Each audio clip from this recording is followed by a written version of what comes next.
भुलेश्वर मंदिर हे पुणे सोलापूर महामार्गातील सर्वात प्रसिद्ध मंदिर आहे। या व्हिडिओमध्ये आपण सगळे बघणार आहे की देवाला प्रसाद दिल्यानंतर प्रसाद गायब का होतो आणि येथे स्त्री रूपी गणेशाची मूर्ती का आहे आणि येथे नंदीची मान सरळ नसून उजव्या बाजूस का सरकलेली आहे हे सर्व आपण या व्हिडिओमध्ये बघणार आहे। जर तुम्ही चॅनलवरती नवीन असाल तर चॅनलला सबस्क्राइब करायला विसरू नका आणि बेल आयकॉन पण दाबून द्या जेणेकरून फ्युचरमध्ये येणारे सर्व व्हिडिओ तुम्हाला माहिती पडतील। तर चला मित्रांनो, भुलेश्वर मंदिराची ही जर्नी आपण स्टार्ट करूया। भुलेश्वर मंदिर हे एक हिंदू शिव मंदिर आहे जे पुण्यापासून सुमारे 45 किलोमीटर अंतरावर आणि भारतीय महाराष्ट्रातील यवत येथील पुणे सोलापूर महामार्गापासून 10 किलोमीटर अंतरावर आहे। हे मंदिर एका टेकडीवर वसले आहे आणि ते 8व्या शतकात बांधले गेले आहे। भिंतीवर शास्त्रीय कोरीवकाम आहे। ते संरक्षित स्मारक म्हणून घोषित करण्यात आले आहे। हे मंदिर त्याबद्दलच्या लोककथेसाठी देखील ओळखले जाते। जेव्हा शिवलिंगावर पेढा अर्पण केला जातो त्यातील काही पेढे गायब होतात असे म्हणण्यात येते। मंदिरात स्त्री पोशाखातील गणेशाची मूर्ती देखील आहे। ती गणेश्वरी किंवा लंबोदरी किंवा गणेशयानी म्हणून लोकप्रिय आहे। गणेशासोबतच शिव आणि कार्तिकीय महिला आवृत्त्या देखील बांधले गेले आहेत। हे मंदिर 12व्या शतकात राजा कृष्णदेवराय यांनी बांधले गेले असल्याचे म्हटले जाते। सर्वप्रथम या डोंगराला मंगलगड या नावाने ओळखले जात होते। याच मंगलगडावर देवादिदेव महादेव तपश्चर्या करत होते। तेव्हा पार्वती मातेला असा विचार आला की देवादिदेव महादेवला तपश्चर्यामधून बाहेर कसे काढावे। तेव्हा पार्वती मातेने सुंदर असे आदिवासी रूप घेतले आणि देवासमोर नृत्य करू लागले। तेव्हा त्या नृत्याला भुलून देवादिदेव महादेव तपश्चर्यामधून बाहेर आले। याच प्रसंगाला उल्लेखून देवादिदेव महादेवाला भुलेश्वर या नावाने ओळखले जाते। तसेच या लिंगाला भुलेश्वर मंदिर असे म्हणण्यात येते।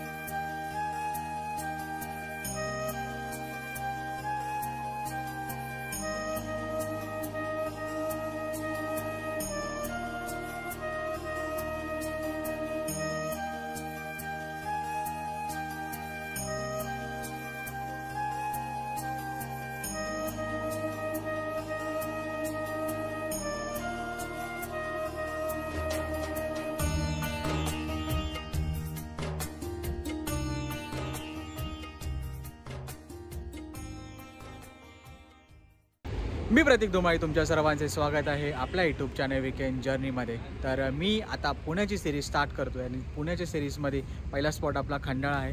खंडाळाचा सनराईज मी इथून बघतोय। सकाळचे वाजले 7 आणि आता आम्ही पहिला स्पॉट आपला कव्हर करणार आहे भुलेश्वर टेम्पल। तर भुलेश्वर टेम्पल नंतर पण खूप सारे पॉईंट आम्ही कव्हर करणार आहे। तर स्टे ट्यून। चॅनलवरती जर नवीन असेल तर चॅनल सबस्क्राईब करायला विसरू नका आणि तुम्हाला असेच चांगले कंटेंट बनवतोय म्हणून सपोर्ट करायला विसरू नका। तर चला आता डायरेक्ट भुलेश्वरला भेटूया।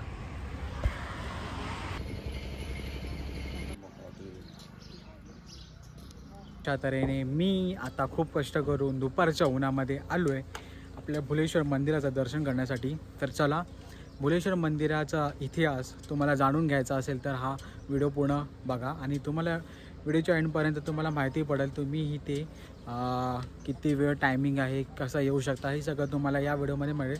प्लस आणि या मंदिराची माहिती पण तुम्हाला कळणार आहे। तर या मंदिराला येण्यासाठी तुम्ही जर पुण्यापासून येत असाल तर 50 किलोमीटर अंतर आहे आणि मुंबईपासून येत असाल तर 155 किलोमीटर अंतरावर आहे हे मंदिर। तर चला आतमध्ये जाऊन या मंदिराची रचना आणि आतमध्ये मी ऐकलं की खूप छान छान रेखीव अशा मूर्त्या आहेत। प्लस ज्या भिंतींवरती चांगली क्रिएटिव्ह अशी चित्र रेखाटली आहेत ते आपण बघूया।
एकदा पार्वती माता गुफेमध्ये तपश्चर्या करण्यासाठी बसली होती. कोणीही त्रास देऊ नये म्हणून त्यांनी एक अट घातली, जी कोणी स्त्री असेल तीच मला भेटायला येऊ शकते. तर गणेशाला आणि कार्तिकेयला आपल्या मातेला भेटण्यासाठी स्त्री रूप धारण करावे लागले. ही ती कथा. तर तेव्हापासून गणेशाला गणेश्वरी या नावाने ओळखले जाते.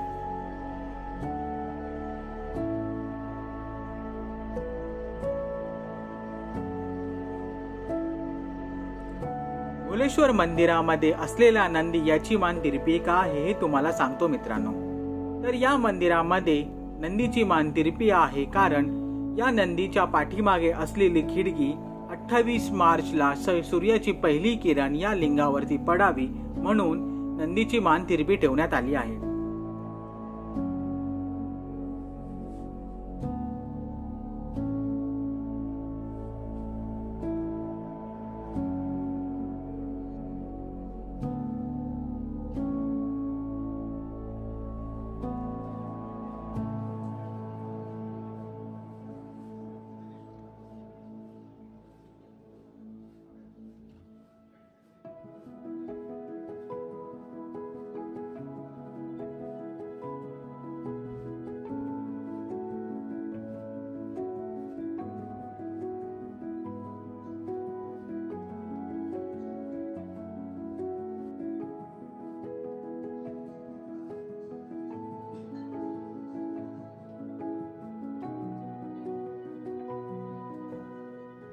या मंदिराचं बांधकाम 3 टप्प्यामध्ये पूर्ण झालं आहे. मूळचा खालचा गाभारा रामदेव राजाराम यांनी बांधले आहे. नंतरचं काम पेशव्यांच्या काळात धर्मेंद्र स्वामी यांनी बांधले आहे.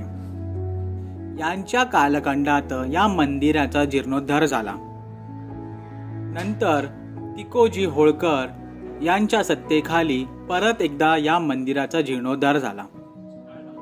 पुढचा नगारखाना, मंडप हे सर्व बांधकाम तिकोजी होळकर आणि धर्मेंद्र स्वामी यांच्या काळात झाला.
पण मूर्ती ठेवण्यासाठी फोडलेली आहे.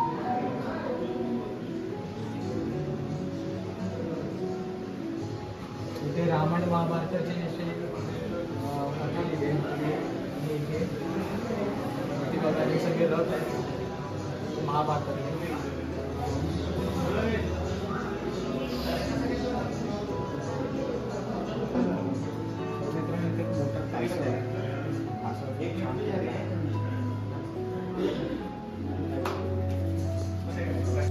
तर अशा तऱ्हेने मित्रांनो आपल्या भुलेश्वर मंदिराचं चांगलं दर्शन झालं आहे. खूप छान मूर्ती आतमध्ये आणि ऑलमोस्ट आजूबाजूच्या सर्व मूर्त्या तोडून टाकल्यात. तर तुम्ही इकडे येण्यासाठी कसं येऊ शकतो तुम्हाला माहिती पडले. आणि जर तुम्हाला मंदिराचा इतिहास जर आवडला असेल तर लाईक करायला विसरू नका, जास्त शेअर करा.